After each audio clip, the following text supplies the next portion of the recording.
বিবাহ মানে কি?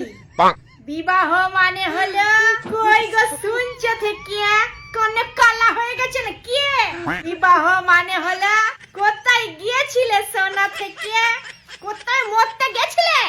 বিবাহ মানে হলো তুমি রেখে দাও সোনা, তোমায় করতে হবে না থেকে। চোখে কি কানা হয়েছে নাকি? সারাদিন যে একাই খেতে মরি, সেটা কি দেখতে পাও না? বিবাহ মানে হলো তোমার মতন কেউ হয় না সোনা থেকে, তোমার মতন অনেক দেখেছি।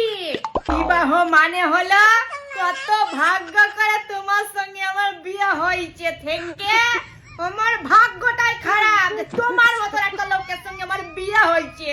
বিবাহ মানে হইলো আর অনেক মানে আছে, থাক সেগুলো আর বললাম নাই, বেশি কথা বাড়িয়ে লাভ নাই। মোদ্দা কথা হলো বিবাহ মানে জীবন নষ্ট। बात तो सही है।